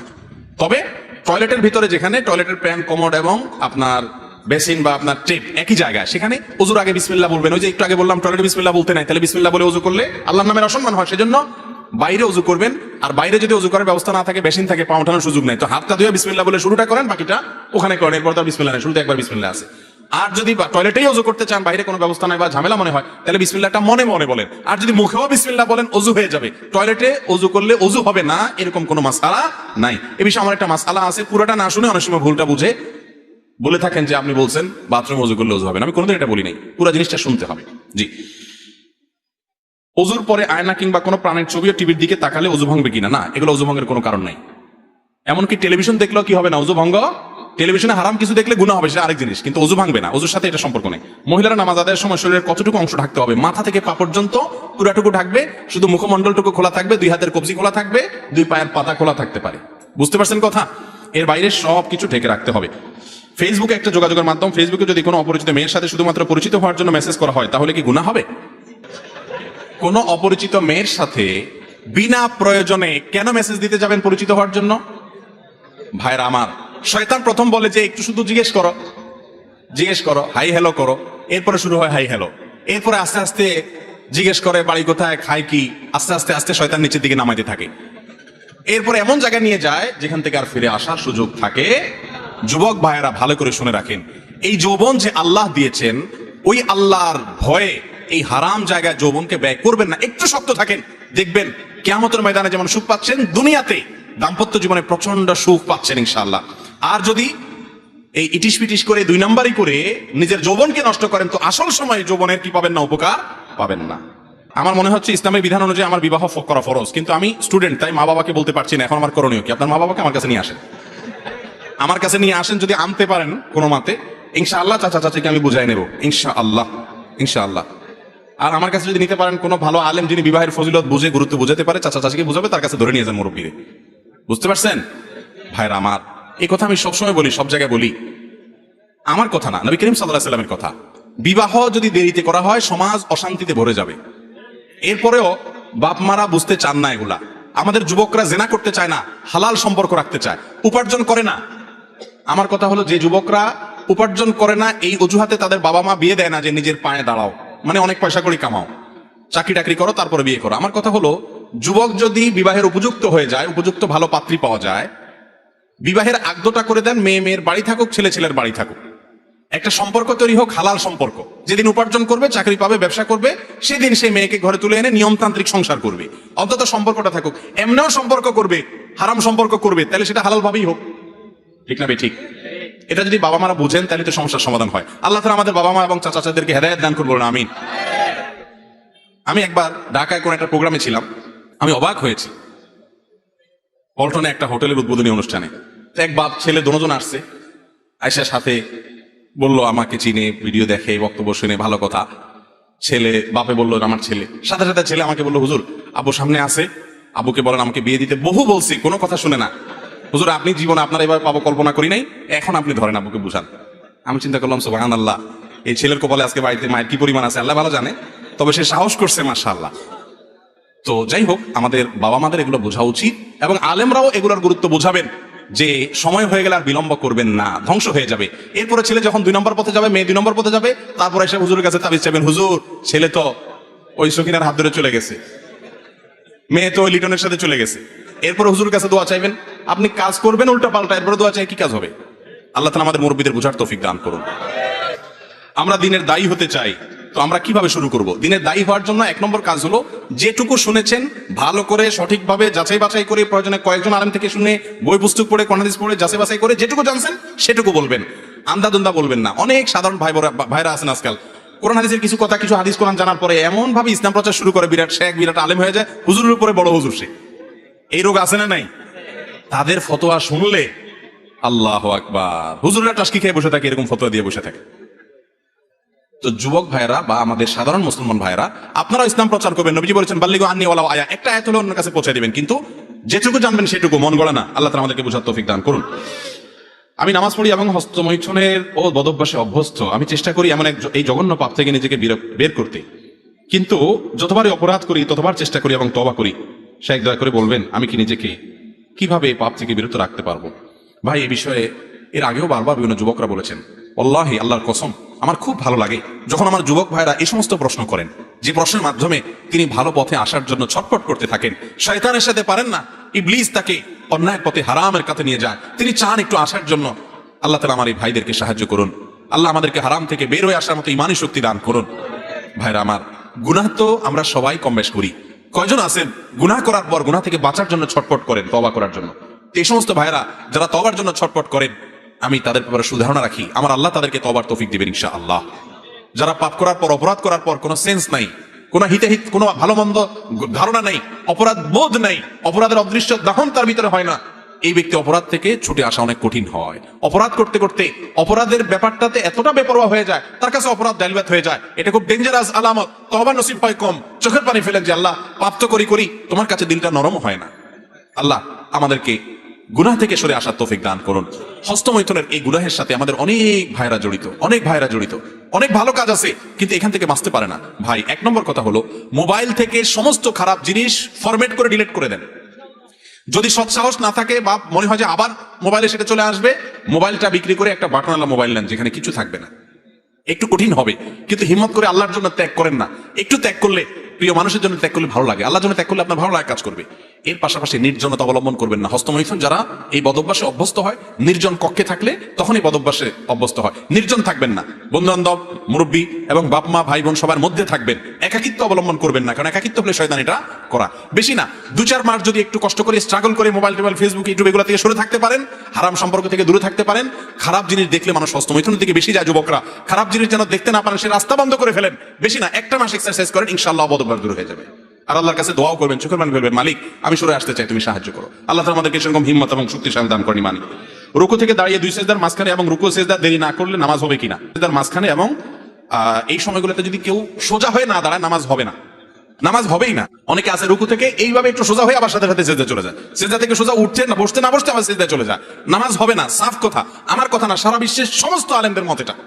কথা কি বুঝতে পারছেন? এত ডেঞ্জারাস বিষয়। তুফান মেল যারা নামাজ পড়েন তারা ভালো করে শুনে রাখেন। এক ব্যক্তি এরকম নামাজ পড়ছে, নবীজি ডাকছেন, ডেকে বলছে আবার নামাজ পড়ো। কয়েকবার পড়াইছে, উনি যাই এরকম তাড়াতাড়ি করে করেন, উনি বুঝেন না। তখন নবীজিকে তিনি বললেন, ইয়া রাসূলুল্লাহ আমি তো ভালো পারি না। তখন তিনি বললেন, রুকু থেকে উঠে সোজা টান হয়ে দাঁড়াবা, এরপর একটু অপেক্ষা করে তারপর সিজদা যাবা। সিজদা থেকে উঠে সিজদা গিয়ে একটু অপেক্ষা করবা, সিজদার তাসবিহ পড়ার পর উঠে সোজা হয়ে বসে টান টান হয়ে সোজা হয়ে একটু অপেক্ষা করবা, তারপর সিজদা যাবা। আর যদি উঠে সাথে সাথে চলে যাও, কোনো অপেক্ষা না করো, নামাজ হবে না। কথা কি বুঝতে পারছেন? খুব ডেঞ্জারাস বিষয়। মসজিদের মাইকে হারানো জিনিসে কথা বলা যাবে কিনা? যাবে না, এটা জঘন্য গুনাহের কথা। অনেক মসজিদে এটা হয়। মসজিদের মাইকে কোনো হারানো জিনিসের ঘোষণা দেওয়া যাবে। জাতীয় কোনো ইস্যু, গোটা সমাজের কোনো ইস্যু, মানুষ কোনো বিপদের মুখে পড়ছে, মানুষকে বিপদের হাত থেকে বাঁচানোর জন্য মাইক থেকে আপনি সতর্ক করেছেন, সেটা ভিন্ন জিনিস, সেটা জায়েজ আছে। কিন্তু হারানো জিনিসের ঘোষণা মসজিদ থেকে দেওয়া যায় না। নবীজি সাল্লাল্লাহু আলাইহি ওয়াসাল্লাম বলেছেন, কেউ যদি মসজিদে কোনো হারানো জিনিসের ঘোষণা দেয়, তোমরা তার জন্য বদদোয়া করবে, আল্লাহ তোমার জিনিসটা ফেরত না দেখ। যারা মসজিদের মাইকে গায়ের জোরে এসব ঘোষণা দিবে, আপনারা যার যার বাসা বাড়ি থেকে সবাই মিলে বদদোয়া করবেন যে তোমার জিনিসটা না পাও তুমি। এরপরে প্রশ্ন হলো, কোন গুনার জন্য যদি আমি তওবা করি এবং সেই গুনার কাজ যদি আমি পুনরায় করে ফেলি, তাহলে আমি কি করব? গুনাহের কাজ থেকে তওবা করার পর যদি আবার তওবা ভেঙে যায়, আবার তওবা করবেন। এভাবে করতে করতে চলতে হবে। আরে ইয়ে কুস্তি তো হয় আমার ভার কি, কবি ও দাবালে কবি তু দাবালে। শয়তানের সাথে লড়াই তো মরণ পর্যন্ত হবে। আপনি তওবা করে জিতে গেছেন, ও আবার আপনাকে গুনাহ করে নামাই দিছে, আবার তওবা করে উঠে যাবেন। এভাবে কুস্তি করতে করতে করতে কবরের আগে যদি আপনি শেষবার তারেক উপকাত করে চলে যেতে পারেন, তাহলে তো জান্নাত। এই জন্য তওবা থামানো। ইবলিস কি করে জানেন? আপনি একটা গুনাহ থেকে তওবা করছেন, আর করবো না, মাহফিলে আজকে নিয়ত করে আসছি আর এটা করবো না, এরপরে আবার কয়দিন পরে হয়ে গেছে। ইবলিস বলবে কি, তো ভেঙেই তো গেছে, আল্লাহ থাক তাহলে কর। ইবলিস এবার ইজি করে দেয়। ইবলিস বলবেন না, আমার আল্লাহর নাম তায়েব না, আমার আল্লাহর নাম তাওয়াব। তাওয়াব মানে জানেন? বারবার যিনি বান্দার তওবা কবুল করেন। আবার সেটা শুনে এবার অপকর্ম করতেই থাকবেন যে তওবা তো বারবার কবুল করে, আবার করবো। এই সুযোগ না। এরকম বেপরোয়া হয়ে করলে সেই তওবা আল্লাহ কবুল করবেন না। একজনের হাত কাছে ঔষধ আছে, মলম, মলম কাটা জায়গায় লাগালে সাথে সাথে রক্ত বন্ধ হয়ে যায়। এই জন্য সে চাকু নিয়ে একটু পরপর এই হাত কাটে, এরপর এই হাত কাটে। একজনকে কি অবস্থা করছ কেন? আমার কাছে মলম আছে। এরা আপনারা কি বলবেন? পাগল বলবেন না? তওবার রাস্তা আছে, এই জন্য আপনি গুনাহ করতে থাকবেন। এটা কোনো সুস্থ মানুষের কাজ? আল্লাহ আমাদের বোঝার তৌফিক দান করুন। উসিলা তালাশ করতে গিয়ে কি আমি কোনো পীর, মুর্শিদ অথবা আলেমের বায়াত গ্রহণ করা আবশ্যক? কোরআনে আল্লাহ বলছেন ওয়াবতাগু ইলাইহিল ওয়াসিলা। আর পেয়ে গেছে একটা আয়াত, আল্লাহ উসিলা ধরতে বলছে। এখন উসিলাকে পিশাবে ধরে, তো পিশাব কারে ধরবে? ভাই, এই ওয়াসিলা শব্দের তাফসিরে, তাফসির ইবনে কাসির, তাফসিরে কুরতুবী সহ সমস্ত তাফসিরের কিতাবগুলো দেখেন, সেখানে যে তাফসির লেখা হয়েছে, এই ওসিলা বাংলা ওসিলা না। এখানে ওসিলা আল্লাহ আরবিতে বলছেন, আল্লাহর ভাষায়। এটার ব্যাখ্যা হলো ইবাদত বন্দেগী করে আল্লাহর নৈকট্য অর্জন করার চেষ্টা করো। আর আমরা আসলে মনে কিছু করেন না। আমি একটা কথা সবসময় বলি যে আমাদের মতো যে সমস্ত দেশগুলোতে নানা রকম মানুষ অভাবে অনটনে, দুর্নীতি এবং অনিয়ম বেশি হয়, সে দেশের সামনের দুয়ার দিয়ে কিছু হয় না, সবই পিছনের দুয়ার দিয়ে হয়। ঠিক না? ঠিক। আপনি রেলের টিকিট কাটতে যাবেন, ঈদের আগ দিয়া টিকিট নাই, কাউন্টারে টিকিট নাই, পিছনে আস, 50 টাকা বাড়াই দিলে আস। ঠিক না? ঠিক। আপনি একটা কাজে যাবেন, কোনো অফিস আদালতে নাই, নাই স্যারের টেবিলে এটা নাই, পিছন দিয়ে গেছেন, আপনারা পিয়ন বলবে এদিকে আসেন, সেখানে আস। ঠিক না? ঠিক। তো লোক ধরলে সবই হয়, লোক ধরা ছাড়া কিছু আমরা মনে করি কিয়ামতে বোধহয় এটা চলবে। এই জন্য আমল টামল করে কি লাভ হবে ভাই? এগুলো দিয়ে কাজ না, পীর ধরো সে পার করে দিবে। ওই পীরও মুগুরের নিচে পড়বে, আপনি মুগুরের নিচে পড়বে। কারণ আল্লাহর সামনে কিয়ামতের ময়দানে নবীরও সেখানে অস্থির থাকবে, আপনার পীর কোত্থেকে সুপারিশ করবে? যার যার আমল তার একমাত্র বাঁচার অবলম্বন। অতএব এই কথা ঠিক না যে পীর ধরলে বা ওসিলা ধরলে সে নাজাত করে দিবে। অনেকে আছে দেখবেন, বিশেষ করে বড় বড় ব্যবসায়ীরা আছে, বাংলাদেশে বড় বড় নাম করা কিছু পীর আছে, এদের মুরিদ সব বড় লোক দেখবেন। এই বড় লোক মুরিদ গুলো ব্যাকল, পিসাব অবশ্য শিয়ানা। যার কারণে পিসাব এমন সিস্টেম করে যে হাদিয়া তোফা সব আমার কাছে নিয়ে আসো, তোমার আখেরাত আমি দেখবো, টেনশন নেই। এমন দোয়া করে দিব, জান্নাত পার করে আল্লাহ জান্নাতের একবারে মাটির তলে করে দিব। এরকম আছে না নাই? অনেক লোক নামাজ কালাম পড়ে না, ইবাদত বন্দেগী নাই, পিসাবরে হাদিয়া দেয়। আপনাদের কুমিল্লার একটা ঘটনা, আমার ঢাকা এক লোক বলছিল অনেক আগে, আল্লাহ জানে সত্য মিথ্যা ঘটনা শুনছি আর কি। বলে যে এক লোকের নামাজ পড়তে বলে, আমি মোল্লারা দাম দেই না। কয় নামাজ পড়তে আসো? কয় আমি নামাজ পড়তে, আমি মোল্লারা দাম দেই না। মানে মোল্লা পার করে দিব, দান দেই, চাঁদা দেই আখেরাতে। মোল্লার বাপের ক্ষমতা আছে কিয়ামতের ময়দানে আল্লাহর কাছ থেকে ছুটানোর? মোল্লা নিজে অস্থির থাকবে কিয়ামতের ময়দানে, সবাই সবাইকে ইয়ানফসি ইয়ানফসি করবে। আপনার আমল একমাত্র আপনার অবলম্বন। অতএব এই সমস্ত ভিত্তিহীন কথায় কান দিবেন না। আমি অনার্স 3য় বর্ষের ছাত্র, বয়স 22-23। আমি একটা হারাম সম্পর্কে জড়িয়ে গেছি, আমি চাচ্ছি না এভাবে এটি কন্টিনিউ করতে। আমি দ্রুত তাকে বিয়ে করে নিতে চাই। এ বিষয়ে পরিবারের সাথে কথা বললে আমার বাবা বলে যে তিনি 35 বছর বয়সে বিয়ে করেছেন, এর আগে তুমি করতে পারবে না। কিন্তু প্রেমের কথা সবাই জানে, এক্ষেত্রে বাধা নেই, কিন্তু বিয়েতে সমস্যা। আর আয়ের কথা বললে আলহামদুলিল্লাহ বাবার পজিশন ভালো, ওনার ব্যবসা বাণিজ্য আছে, আমি আপাতত সেগুলো দেখাশোনা করছি। আর তাছাড়া পড়াশোনা করা ছেলে, আমি গ্রাজুয়েশন কমপ্লিট করে ভালো চাকরি করতে পারবো ইনশাআল্লাহ। এক্ষেত্রে আমার করণীয় কি? আল্লাহ তাআলা হেদায়েত দান করুক। বাপ বলে 35 বছর বিয়ে করছে, এটা তো মিলে না কথা। আগের যুগের মুরব্বীরা কি এত দেরিতে বিয়ে করতো? খুব কম, খুব কম। আমি তো জানি আগের যুগে এত দেরিতে বিয়ে হতো না। আগের যুগে বিয়ে আগে হতো, তখন চাচি, দাদি, নানি, ওনারা আমাদের এখনকার যুগের মানুষের চাইতে অনেক সুস্থ। এখন তো 20-30 বছর যেতে আমরা হুকুর হুকুর কাশতে কাশতে শেষ। আর মুরব্বীরা মাশাআল্লাহ দেখবেন আমাদের চেয়ে শক্ত, আল্লাহর রহমতে। তো যাই হোক, এটা কোনো সঠিক কথা না। একটু আগে এই বিষয়ে বিস্তারিত বলছি, এখন আর রিপিট করতে চাই না। আল্লাহ তাআলা আমাদেরকে হেদায়েত দান করুন। মহিলাদের শরীরের মাপ নিয়ে কাপড় সেলাই করা যাবে কিনা? যারা টেইলার্স আছেন ভাই, মহিলাদের কাপড়ের ব্যাপারে মনে রাখবেন, কাপড় তাদের রেডিমেড বাসা থেকে কোনো কাপড় আনলে সেটার মাপ নিয়ে কাপড় বানাবেন। তাদের শরীর থেকে সরাসরি টাচ করে মাপ নিবেন না। যদি নিতে হয়, হয় কোনো মহিলাকে ব্যবহার করবেন, আর না হলে যাতে করে পর্দার খেলাপ কোনোভাবে না হয়, টাচ করে আপনি কাপড়ে মাপ নিবেন না। এ ব্যাপারে মা বোন যারা আছেন, আপনারা যারা তাদের অভিভাবক পুরুষরা আছেন, আপনাদের আত্মসম্মান বোধ থাকা উচিত। আপনার স্ত্রী কাপড়ে মাপ দিতে যাবে, ওই টেইলার্স বেটা তার শরীরে যখন হাত দিয়ে মাপ নিতে যাবে, তার মনে বাজে চিন্তা আসবে, ওনাকে নিয়ে উনি জেনা করবে মনে মনে। কিভাবে আপনি সেটা দিতে পারেন? আমি তো এটা চিন্তা করতে পারি না, কোন আলেম বা কোন দিনদার মানুষ এটা চিন্তা করতে পারে না। কাপড় দিয়ে দিবেন, তাতে একটু 19-20 হবে, হোক না, তাতে কি আবার করবেন দরকার হলে। কথা কি বুঝাতে পারছি? সেকুলার শিক্ষা ব্যবস্থা পড়তে গিয়ে সেখানে আমাদের ইসলাম বিরোধী অনেক থিওরি গেলানো হয়, যেমন নারীবাদ, নারী সহিংসতার পেছনে পর্দা প্রথা, ধর্মীয় গোড়ামিকে দায়ী করা হয়। এছাড়া মৌলবাদ পড়ানোর নামে পরোক্ষভাবে এটা বোঝাতে চায় যে ইসলাম মানেই মৌলবাদ। এখন আমাদের পরীক্ষা পাশ করার জন্য এগুলো পড়তেও লিখতে হয়। এক্ষেত্রে আমাদের করণীয় কি? পরীক্ষা পাশ করার জন্য এগুলা আপনি পড়ছেন, আপনি জানলেন যে শিক্ষার নাম দিয়ে কুশিক্ষা যে আছে, এগুলো আপনি জানলেন, সেই ধারণা নেওয়ার জন্য আপনি পড়েছেন, কিন্তু আপনার এগুলোর প্রতি বিশ্বাস নাই, বরং কিভাবে এগুলো থেকে সমাজকে মুক্ত করা যায় সেই চিন্তা আপনি করছেন। ইনশাআল্লাহ এরকম উদ্দেশ্য যদি থাকে, পরীক্ষায় এগুলা লিখলে গুনাহ হবে না। আল্লাহ তাআলা আমাদের শিক্ষা ব্যবস্থাটাকে এই ধরনের ধ্বংসাত্মক বিষয়গুলো থেকে হেফাজত করার তৌফিক দান করুন। সংশ্লিষ্টদের কাছে আমাদের আবেদন, পর্দাকে যদি কেউ প্রথা বলে, পর্দাকে যদি কেউ তাচ্ছিল্য করে, সে সাথে সাথে বেঈমান হয়ে যাবে। কারণ সূরা নূর, সূরা আহজাব, এই সমস্ত সূরার বিভিন্ন আয়াতের আলোকে পর্দা করা ফরজ। আল্লাহর এই ফরজ বিধান না মানার কারণে পৃথিবীতে সমস্ত অশান্তি। বিভিন্ন দেশে শুনবেন যে মেয়েদের প্রতি পাশবিক নির্যাতন, ধর্ষণ, এগুলো থামাইতে পারে না। পরে বলে কি, ভারতেই বোধহয় দেখছি কোন রাজ্যে নিয়ম করছে যে মেয়েরা প্যান্ট পরতে পারবে না, জিন্সের প্যান্ট। কেন? কারণ সে নিজেকে অশ্লীল ভাবে উপস্থাপন করার কারণে এই নির্যাতনের ঘটনা ঘটে। অতএব আসতে হবে কোথায়? ঘুরে ফিরে ইসলামে। উপায় নাই, ওই জায়গায় আসতে হবে।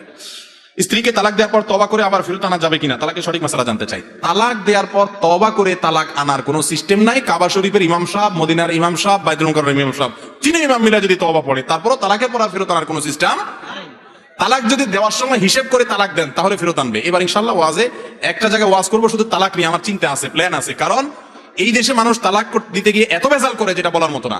মনে রাখবেন, কখনো ভুলেও কেউ কারো স্ত্রীকে 3 তালাক এটা মুখের বাইরে আনবেন না, এটা আনা গুনাহ, হারাম, নাজায়েজ কাজ। স্ত্রীকে তালাক দেয়া লাগলে সর্বোচ্চ 1 বলবেন। আমাদের যখন জোশ ওঠে শরীরে, রক্ত যখন উঠে যায় মাথা, কিসের 3 তালাক? তয় 3000 তালাক, বেগুন তালাক, সিম তালাক, স্ত্রীর তালাক, তার বাপ মা 14 গোষ্ঠী সহ তালাক। মাথা নষ্ট হয়ে কি বলে, নিজেও ঠিক থাকে না। ঠিক না? ঠিক ধৈর্য শুধু মারা উচিত। আমার এক ওস্তাদ ছিলেন খুলনাতে, ইফতা পড়ছি যার কাছে, ওনার কাছে তালাকের মাসালা জিজ্ঞাসা করতে আসলে আমরা দেখতাম একটা ব্যাট থাকতো, কথাবার্তা পরে, আলোচনা পরে, মাসালা পরে শুনতেন। আগে গদির নিচে ব্যাটটা বাইর করে ধুমায় পিটিয়ে নিতেন, এরপরে বলতেন বলো মাসালা কি। কিছু হইলেই বউ তালাক, কিছু হইলেই বউ তালাক, তালাক তালাক 14 গোষ্ঠী ধরে তালাক। একাধিক বেশি তালাক, একটা তালাক দিলে ফেরত নিতে পারবেন, দ্বিতীয় তালাক দিয়েছেন তবুও ফেরত নিতে পারবেন, কিন্তু 3টা দিয়ে ফেলেছেন আর ফেরত নেওয়া যাবে না। একসাথে 3টা তালাক দেওয়া গুনাহ। চরিত্রহীন কোন ব্যক্তিকে ভোট দিয়ে নেতা বানানো যাবে কিনা? যার চরিত্র ভালো নাই, এরকম ব্যক্তিকে নেতা বানালে গুনাহ হবে। কারণ সে নিজে চরিত্রহীন, সে নেতা হয়ে চরিত্রহীন কাজ করবে, কোনো ভালো কাজ করবে না। এটা যারা দায়িত্ব, এই আমানতের খেয়ানত করবে, তারা প্রত্যেকের জন্য দায়ী হবে এবং গুনাহগার হবে। আমাদের সমাজে মসজিদগুলোতে বাচ্চারা আসে, কিন্তু একটু দৌড়াদৌড়ি করলে বা দুষ্টুমি করলে বয়োজ্যেষ্ঠরা ওদেরকে ধমক দেয়, মনে হয় ওরা অনেক বড় অপরাধ করে ফেলেছে। বাবারা, মুরব্বীরা যারা আছেন, আমাকে শুনতেছেন, করজোড় করে আপনাদের কাছে বলি, এই কাজটা করবেন না, আল্লাহর কাছে অপরাধী হবেন। বাচ্চারা মসজিদে এসে যদি দুষ্টামিও করে, নিজে নিজে হজম করবেন। বেশি দুষ্টামি করতেছে, বাচ্চার বাপকে ডেকে এনে আলাদা বুঝাই দিবেন যে বাচ্চারা তুমি কন্ট্রোল করো। বাচ্চাকে ধমক দিবেন না, কারণ বাচ্চা মসজিদ থেকে ধমক খাইতে খাইতে মনে করবে যে সমাজের সবচেয়ে খারাপ লোকগুলো মসজিদেই থাকে, ও মসজিদে আর আসবে না। আজকের বাচ্চা আগামীর মুসল্লি, সে কি বুড়া হয়ে মসজিদে আসবে নাকি? ছোটবেলা থেকে মসজিদে না আসলে, নবীজি সাল্লাল্লাহু আলাইহি ওয়াসাল্লাম সিজদা গেছেন, তার কাঁধের উপরে তার নাতি উঠে পড়েছে রাদিয়াল্লাহু তাআলা আনহু। নবীজি সাল্লাল্লাহু আলাইহি ওয়াসাল্লাম অপেক্ষা করেছেন, নাতির শখ মিটে গেছে, ঘোড়ার উপরে বসা, এরপরে নিচে নামছে, তারপরে নবীজি সাল্লাল্লাহু আলাইহি ওয়াসাল্লাম মাথা উঠাইছেন। হাদিসে এটা পাওয়া যায় না। এই সিজদা শেষ করে, নামাজ শেষ করে ফাতেমা রাদিয়াল্লাহু তাআলাকে ডেকে এনে ধমক দিয়েছেন, এই মেয়ে কেন নাতিকে ধরো নাই? আমার নামাজে ডিস্টার্ব হয়েছে, এটা তিনি বলেন নাই। বাচ্চাদের এটুকু ডিস্টার্ব হজম করার ক্ষমতা থাকতে হবে। কেউ কেউ বলে আমাদের আইয়ুব নবী বিবাহের আগে প্রেম করেছেন, তাহলে আমাদের কেন হারাম হবে? বিবাহের আগে আমাদের প্রেম ভালোবাসা হালাল করার কোনো পদ্ধতি আছে কিনা? আউযু বিল্লাহি মিনাশ শাইতানির রাজিম। এটা কেমন কথা রে ভাই? ভালো করে শুনেন, হাসির কথা না। আল্লাহর নবী তার ব্যাপারে যে মিথ্যা অপবাদ দিয়েছেন ভাই, প্রথম কথা হলো আপনি তওবা করেন। আল্লাহর কোন নবী কোন গুনাহে ঠান্ডা মাথা, এই ধরনের গুনাহ যেগুলো নবীর নবুয়তের উপরে ত্রুটি হতে পারে বা যে কোনো ধরনের গুনাহ, আল্লাহ তাআলা এগুলো থেকে তাদেরকে মাসুম রেখেছেন। কোন গুনাহে এই যে আপনি একটা অপবাদ দিলেন আইয়ুব নবীর কথা, ঈসা আলাইহিস সালামের কথা অনেকে বলে, এগুলো ডেঞ্জারাস অপরাধ, মহা অপরাধ, ঈমান যাওয়ার মতো কথা যদি তামাশা করে বলেন, খবরদার। আল্লাহর কোন নবী এরকম কাজ করেন নাই। আইয়ুব আলাইহিস সালামের ব্যাপারে অনেকগুলো ইসরায়েলি রিওয়ায়াত পাওয়া যায়, ইহুদিদের বর্ণনা, সেগুলোতে এই ধরনের অনেক কথা বলা আছে যেগুলো অত্যন্ত ভয়াবহ এবং সঠিক নয়, ভুল, হারাম জিনিস। আল্লাহ তাআলা আমাদেরকে বাঁচার তৌফিক দান করুন। নিজে আকাম করবেন আবার নবীকে টানতেছেন সেটার জন্য, আস্তাগফিরুল্লাহ। বাংলাদেশে উম্মতের ঐক্যের জন্য সাধারণ মুসল্লিরা কি ভূমিকা পালন করতে পারে আর আলেম সমাজ কি ভূমিকা পালন করতে পারে, এটা তো 2 ঘন্টার ওয়াজ, সময় নাই। শুধু এটুকু বলি, আপনারা সাধারণ মানুষ হুজুরদের মধ্যে লাগালাগি করবেন না, মেহরবানি করে। ক্যামেরাওয়ালা ভাইরা আল্লাহর ওয়াস্তে গুতাগুতি লাগাবেন না, খোঁচাখুচি করবেন না। আর আলেম ওলামারা, ওনারা যদি কেউ খোঁচাখুচি করে তাহলে সেই আলেমকে বর্জন করবেন। কথা কি বুঝতে পারছেন? যে আলেম খোঁচাখুচি করে, কামড়াকামড়ি করে, ঝগড়াঝাটি করে সারাদিন, সে আলেমকে বাদ দিয়া যে আলেম কোরআন হাদিসের কথা বলে, ঝগড়াঝাটি করে না, ভুল হলে অবশ্যই আছে, আমি বলে আরেকজন বলবেন, এটা বলার সিস্টেম আছে। ইসলাম আমাদেরকে অসুন্দরভাবে কিছু করতে বলে নাই। আমাদের দেশটা যেন শান্ত থাকে, স্থিতিশীল থাকে, অশান্ত যেন না থাকে, সেটাই তো আমাদের। জামাতে ওযু ছুটে গেলে করণীয় কি? অর্থাৎ জামাতে দাঁড়াইছেন, ওযু ছুটে গেলে ওযু করে এসে বাকি নামাজ বাকি সেখান থেকে কন্টিনিউ করতে পারবেন। ইমাম সুজদা দিলে মাজবুক ব্যক্তি কিভাবে আদায় করবে? ইমাম সুজদা দিলে মাজবুককে সুজদা দিতে হবে, তারপরে সে কি করবে? বাকি নামাজ শেষ করবে। বিদেশ থেকে শ্রমিকরা ব্যাংকের মাধ্যমে টাকা পাঠায়, বর্তমানে বিভিন্ন ব্যাংক তাদের পাঠানো টাকার সাথে 2% না 2.5% অতিরিক্ত টাকা দিচ্ছে। এটা কি সরকার দিচ্ছে প্রণোদনা হিসেবে নাকি ব্যাংক দিচ্ছে? এটা সরকার দিচ্ছে, ব্যাংক দিচ্ছে না। এটা সুদ হবে না, এটা খাওয়া সম্পূর্ণ হালাল। সরকার সঠিক ওয়েতে টাকা পাঠানোর জন্য এটা প্রণোদনা দিচ্ছে, এই টাকাটা গ্রহণ করাতে কোনো অসুবিধা নাই। ইসলামের বিধিবিধান পুরোপুরি না মানা ব্যক্তি কি ইসলামের দাওয়াতের কাজ করতে পারবে? যে যতটুকু জানে সে ততটুকু দাওয়াতি কাজ করতে পারবে। পুরোপুরি ইসলামের বিধান কেউ মানতে পারে না, আমরা চেষ্টা করি সবাই, অতএব দাওয়াতি কাজ করতে পারবে। যদি বলেন যে 100% মানতে হবে, তাহলে কেউ দাওয়াতি কাজ করতে পারবে না। পরিবারের বাবা চাচাদের মাঝে দ্বন্দ্ব, কিভাবে সবাই মিলেমিশে থাকতে পারি? বাবা চাচাদের দ্বন্দ্বে সন্তানরা জড়াবেন না। বিয়ের কাবিন করার সময় দেখা যায় যে মেয়ের সাথে আলোচনা না করে ঠিক করা হয়, দেন মোহর কত হবে, এটা কতটা সঠিক? এটা বাবা মা এবং আত্মীয় স্বজনদের অধিকার আছে, কিন্তু মেয়েকে জিজ্ঞেস করা হবে, মেয়ের মতামতেরও রাইট আছে। অনেক সময় দেখা যায় কবরস্থান মেইন রাস্তার পাশে, ওই রাস্তা দিয়ে চলতে হয়, মেয়েদের পিরিয়ডের সময় কবরস্থানের পাশ দিয়ে যাওয়াতে কোনো গুনাহ হবে না, কোনো অসুবিধা নাই। কোরআন শরীফ খতমের সময় দেখা যায় শেষের লেখাগুলি অনেক ছোট ছোট থাকে, খতমের দোয়া নামে সেগুলো পড়া কি আবশ্যক? সেক্ষেত্রে পড়াশোনা ভুল হওয়ার সম্ভাবনা থাকলে করণীয় কি? খতম শেষে কোরআন পড়ে শেষ করলে কোনো দোয়া পড়ার কথা নবী সাল্লাল্লাহু আলাইহি ওয়াসাল্লাম শিক্ষা দেন নাই, এরকম কোনো বিষয় দোয়া নাই। তবে হ্যাঁ, কিছু দোয়া আছে বিভিন্ন সালাফ থেকে বর্ণিত আছে, সেগুলো চাইলে কেউ পড়তে পারেন, তবে সুন্নাহ দ্বারা, নবী সাল্লাল্লাহু আলাইহি ওয়াসাল্লাম সুন্নাহ থেকে সাব্যস্ত নয়। মেয়েদের সৌন্দর্য বৃদ্ধির জন্য যে ক্রিম বা অন্যান্য হার্বাল প্রোডাক্ট ব্যবহার করা হয়, এটা কি ইসলামে জায়েজ আছে? আল্লাহর দেওয়া সৌন্দর্য কি কোনোভাবে বিকৃত করা হয়?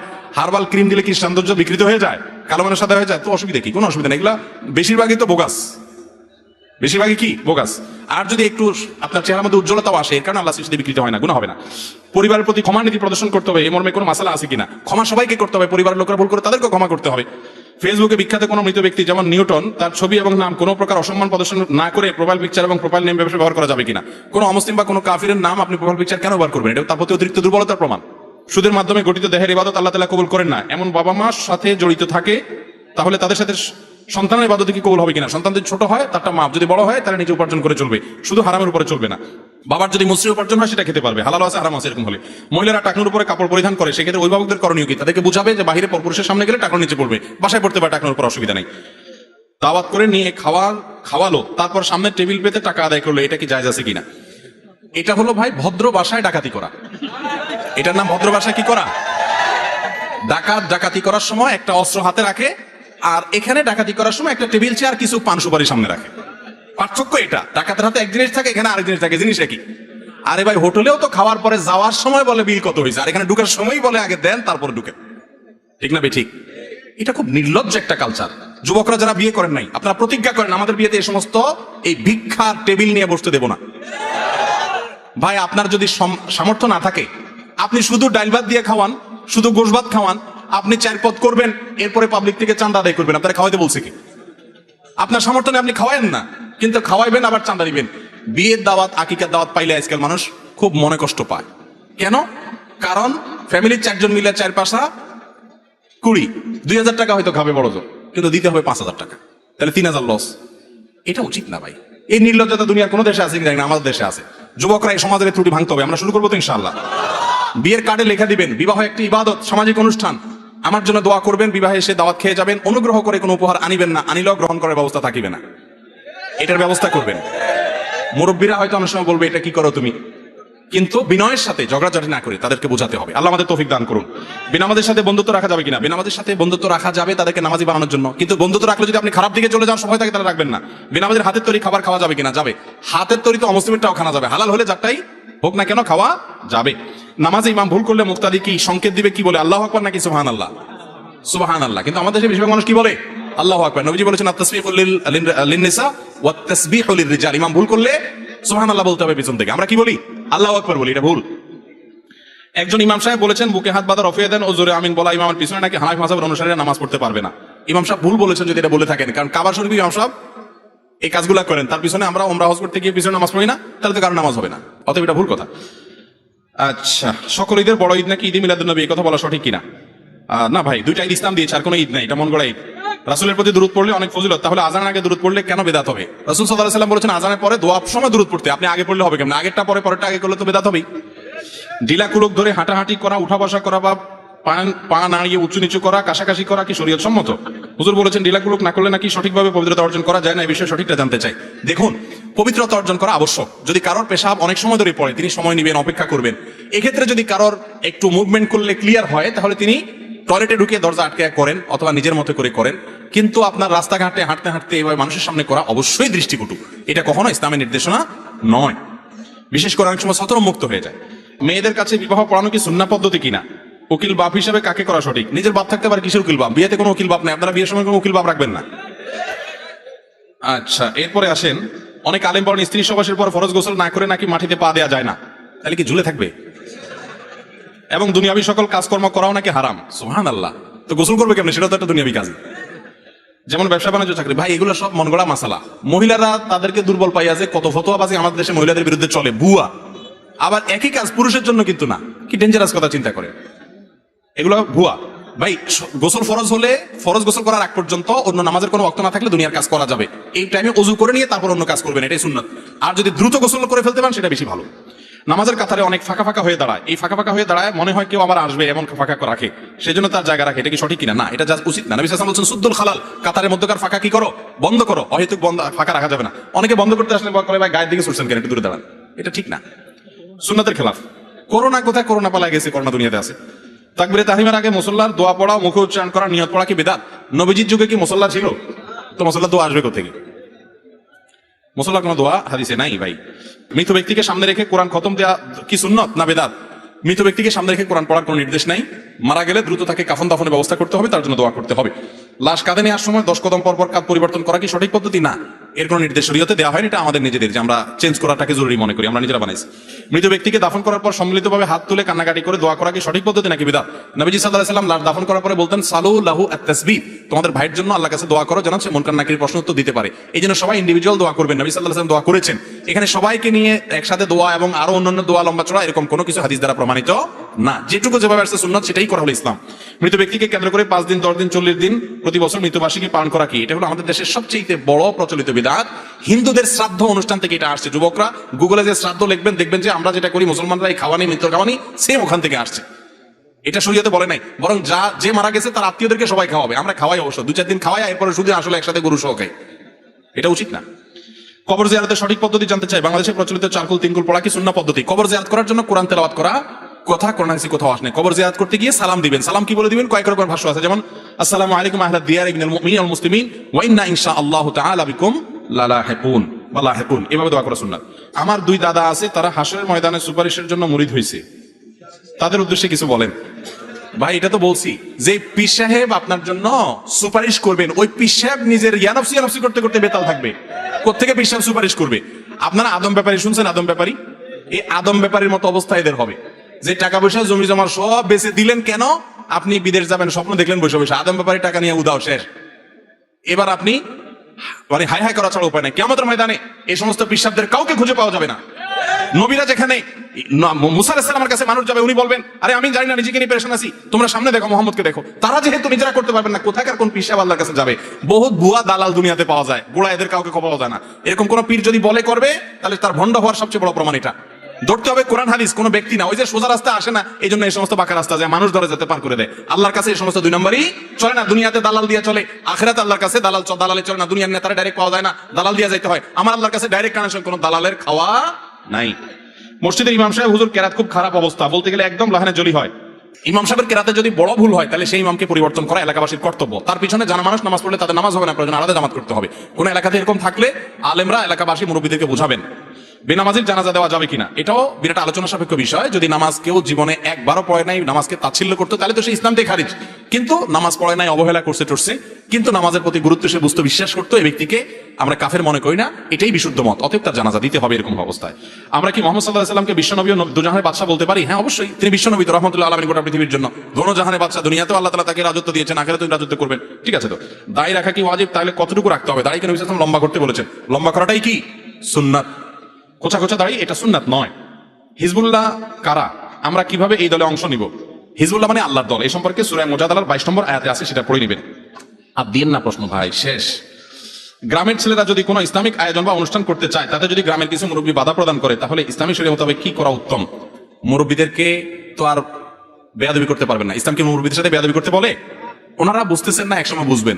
আর যদি না বুঝেন, তো আল্লাহ তাআলা ওনাদেরকে ঈমানের সাথে নিয়ে যাবেন ইনশাআল্লাহ একদিন। যদি ডিস্টার্ব করে, অনেক এলাকাতে আছে খুব ডিস্টার্ব করে, যদি এরকম হয় আর কি, বুঝতে পারছেন কথা? আবার আমি বলতেছি না তাদের জন্য বদদোয়া দিতে, আমি বলতেছি যে একসময় তো ওনারা চলে যাবেন, ওনাদের সাথে বেয়াদবি করবেন না, মুরব্বীদের সাথে আদব লেহাজ বজায় রাখবেন।